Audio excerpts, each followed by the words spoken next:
Welcome to the St. John Genealogy Project webcast.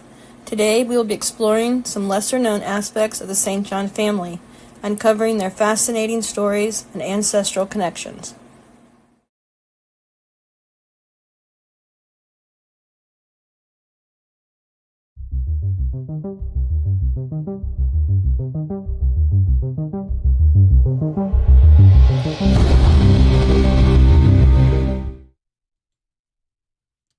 Good morning. Hopefully you can hear me okay if you are watching this on replay, or if you come into the live chat. I keep putting my laptop monitor in front of my microphone, and I found that it has drowned out my voice. So hopefully I am close enough to my microphone and talking loudly enough that that will not happen today.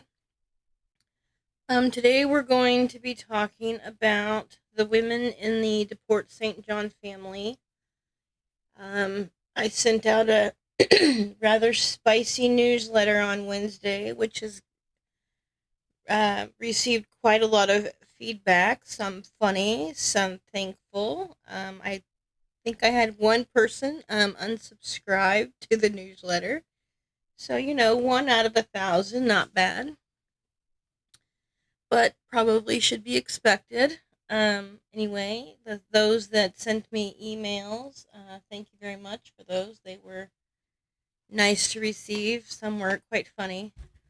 Anyway, I just thought we should talk about women in history because, as one response said, women make up half of history, and for whatever reason, people seem to lose sight of that.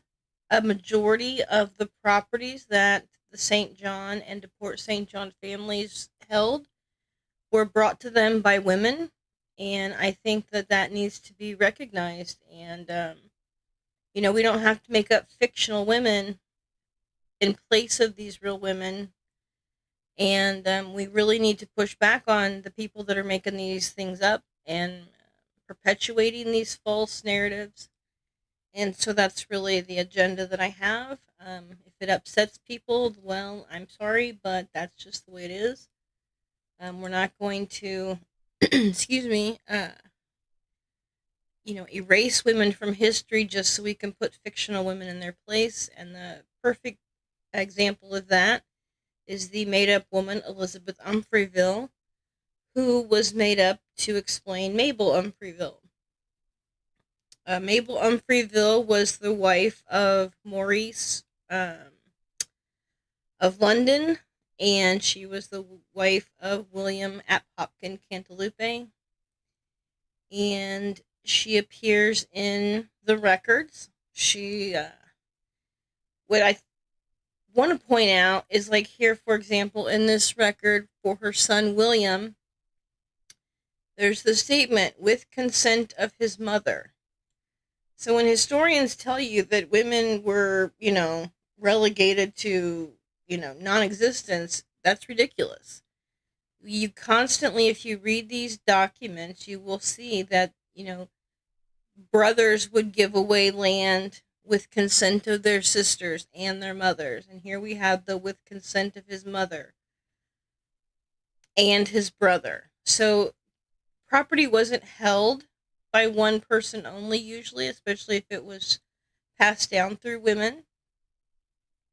And this is a perfect example of that. And Mabel, or Maud, whichever name you prefer, she deserves to be remembered as a woman who gave consent for these activities to occur.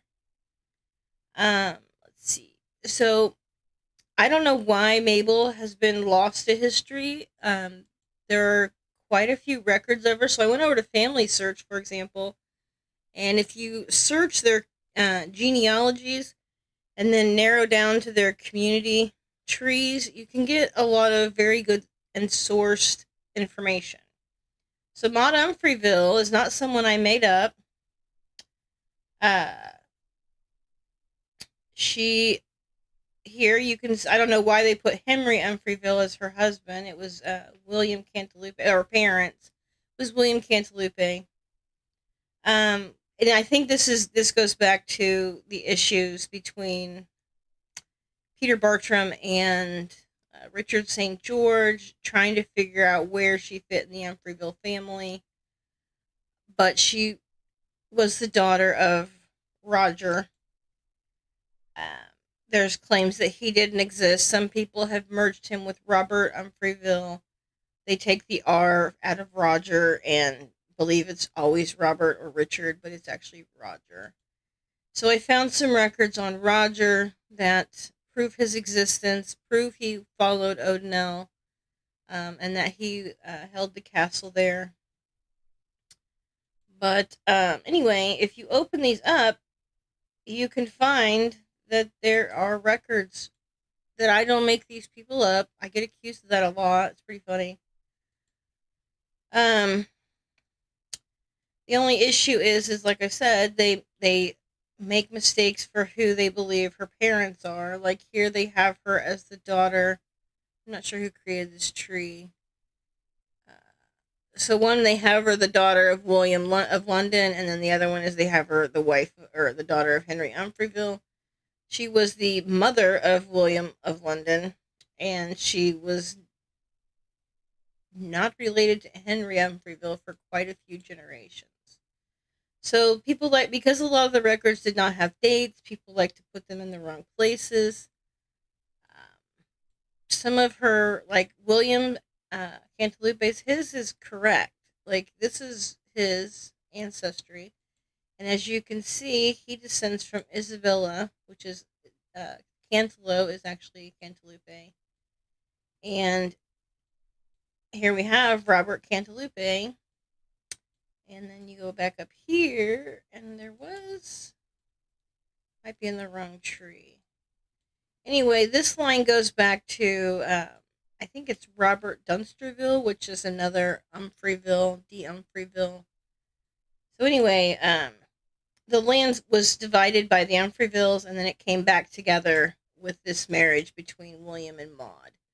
So what I went and did is I put in the records into her profile, and I have things sourced, and there's quite a few things. And then I even got this manuscript for her father, where it describes his heraldry, and it's really hard to read. I had this one transcribed, um, just to make sure that, because I have terrible eyesight, so I made sure that this was correct. And it's really hard to read, but it's in there that it describes his heraldry and it describes Penmark, and that he was Sir Roger Humphreyville of Penmark, and that his heraldry was the coat armor, gold bars, and then he had the goblets in his heraldry. And so if you go to his picture, Mark, my brain just went, Mark Nelson has a friend with a lot of heraldry stuff, and he got me a copy of this heraldry for Roger Humphreyville, which I thought was pretty cool because it ties back, like I said in the newsletter, back to the ancestry of Robert Fitzhamon. And so that's where we're at on that. So anyway, I just wanted to draw people's attention to all these women that the St. Johns owe their history to, because none of these properties really, these were like second sons and younger sons, and they had to marry older daughters and things like that to acquire land and assets, and they should be recognized for that. Um, and again, when women are giving consent for these activities that are occurring, that to me is a major thing that history just kind of steamrolls over. Oh well, we don't need to recognize her. We can just make up someone in her place. I just think that's offensive and it needs to stop. And then over here we have um, Alice Wallace. Um, she was recognized as a wife of John St. John, but Douglas Richardson misplaced her. He put her as the wife of John de Port St. John of Basing. This woman had 5 husbands before she died, and so she had quite a few kids with different men. She had a son, William Bassett. She had 3 daughters with this man named John, and then I'm not sure if she had any kids with husband number 3.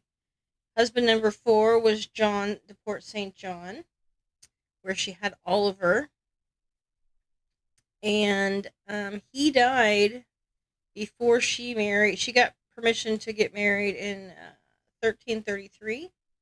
So I can see why it was tempting for Richardson to put her as the husband of the one that died of Basing in, I think, 1329. But his wife was still alive. If you read his IPM, his wife was still living at the time of his death. And so it's highly unlikely that he had 2 wives in the official record. So I moved her over to this guy because he fit, and it made sense because when she died in 1346, Fawnmon went to Thomas Ab Aaron.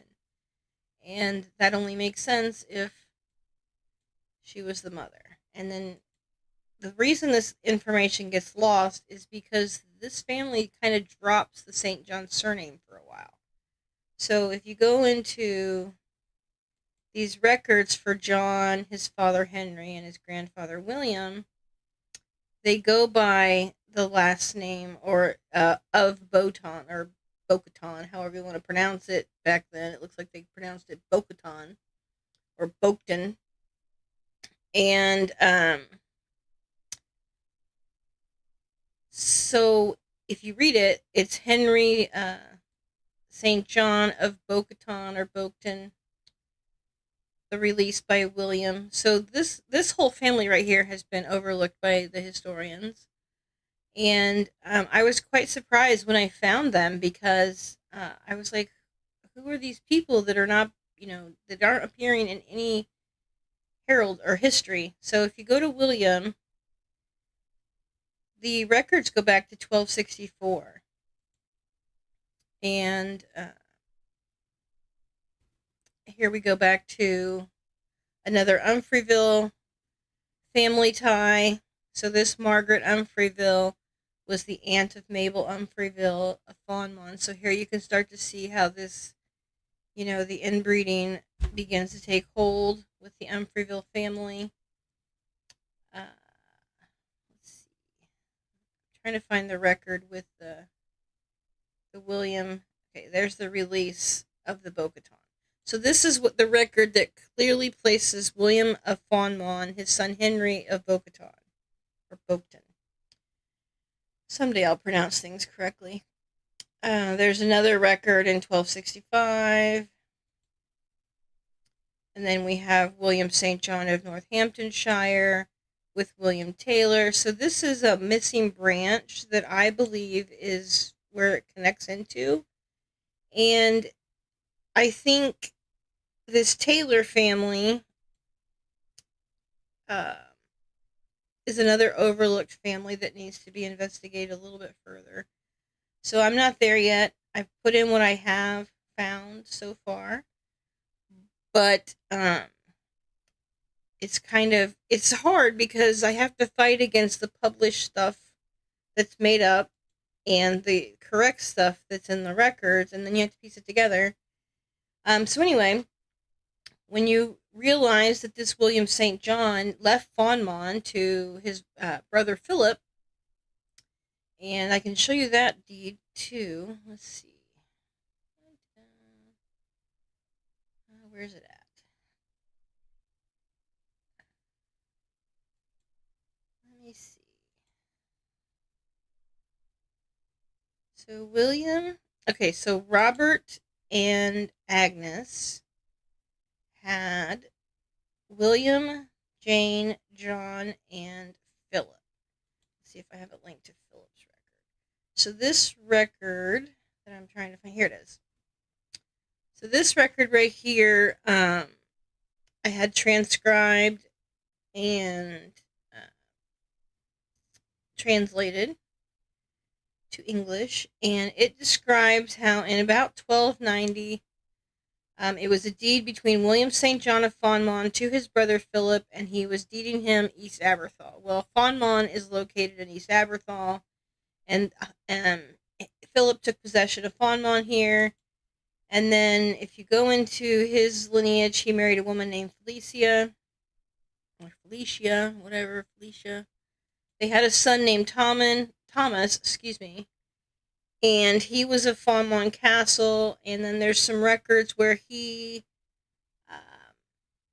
married the daughter of Hamlin of Fonmon. I don't know who Hamlin of Fonmon was, but that was his daughter, or his wife. And then when their son died, when Thomas died, this reverted back to the heirs of William, his older brother. And so that's why there's a lot of disconnect in the history of Fonmon. And then when you take into account that Oliver's parents died when he was a child, it makes sense that this information kind of got lost, and why there's a gap. So that's the history of Fonmon. It went from William to his brother Philip, and then from Philip's son Thomas back to William's branch, the son of Henry, William's son Henry. And so these are not things that I make up, contrary to, popular opinion. There's actually records to support them. I've tracked them down. I've had them transcribed. And then I go through and I find them. So when I see William St. John of Fonmon, or of Bocaton or Boketon, Northamptonshire, that makes sense for why we're going to start to see St. John marry the widow of John de Pavely and acquire Pollersbury in Northamptonshire. He obviously had some kind of inheriting rights there, along with his wife.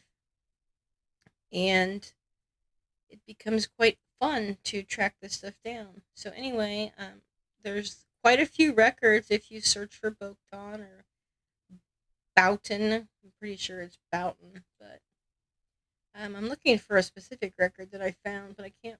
Oh, I'm in the wrong record. No wonder. Hang on. So we go to William, the son of Robert and Agnes, and as early as 1264, he was of Northampton. And he shows up, and I'm pretty sure this William here is the father of this other branch that Janet Wolfe has been trying to connect. She descends from this other branch through the John St. John and Juliana Taylor or Tankard family, and I think it fits up in here, but I haven't been able to really confirm that for sure. And that's another female line, and the reason that it's really interesting is because of the heraldry that gets passed down through Janet Wolfe's lineage. It goes back to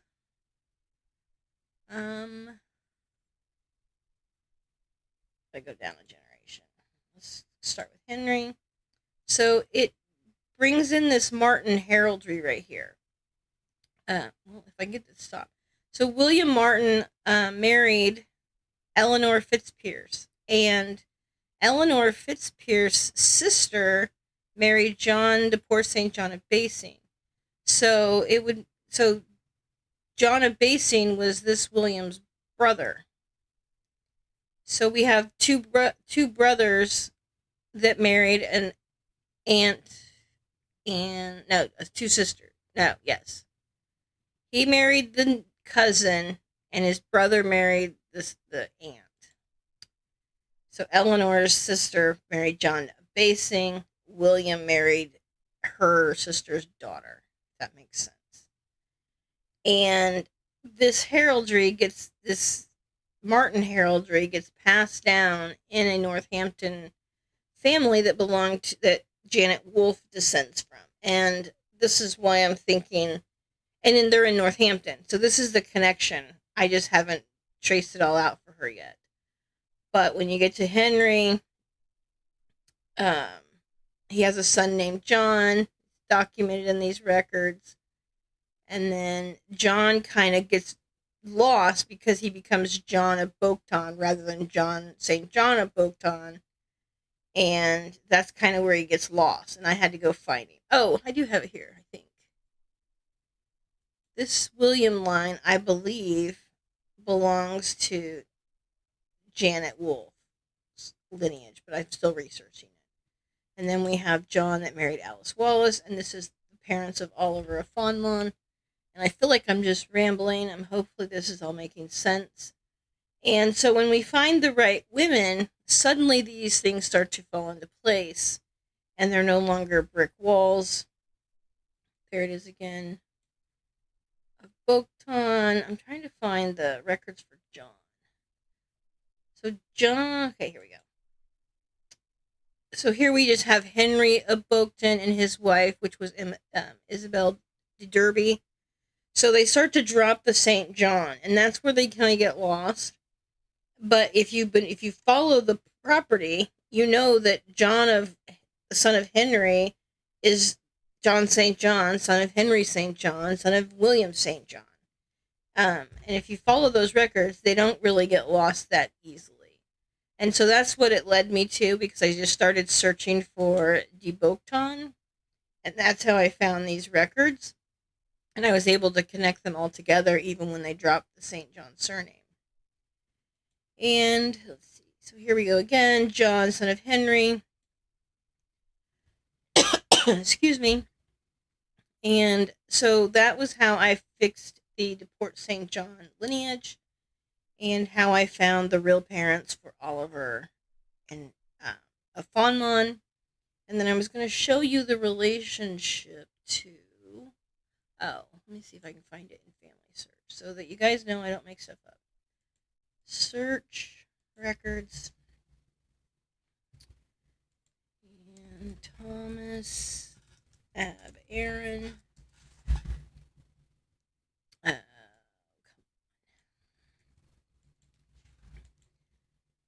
And it'll show you that there is a reference to Thomas. Well, let's see. Search genealogies.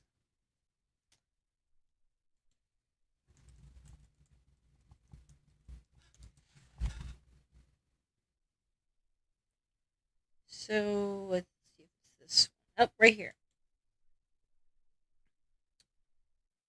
So they have reference to him being of the castle of Fawnmon in 1346.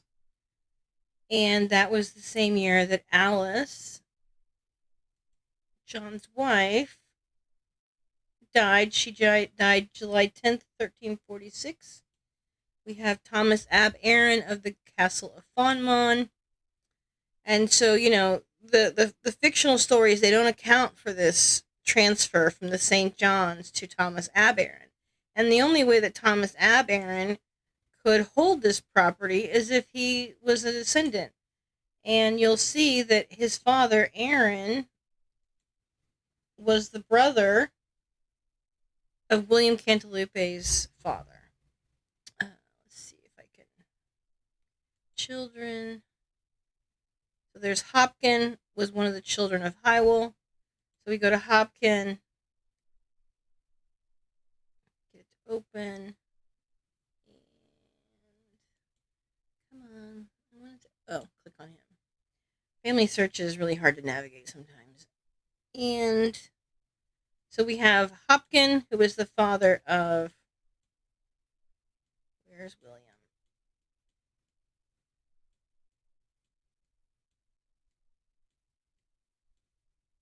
Do they not have...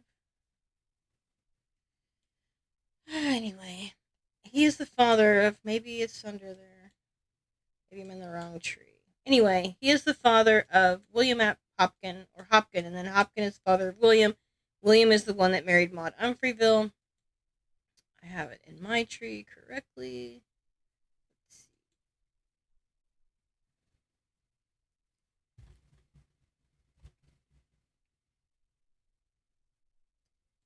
And so Hywel was the father of Aaron, and then Aaron was the father of Thomas, and they were the holders of this Fonmon property. So when Alice Wallace died, it reverted to this family while her son was still a minor. And that's how Fonmon was held until Oliver was an adult, and then he got Fonmon back.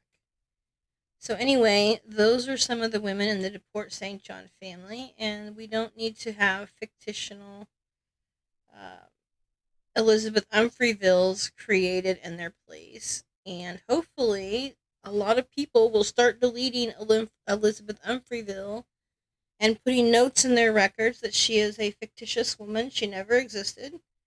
And we can start to embrace Maud Umfreyville in her place and her correct lineage, and Alice Wallace and her correct lineage.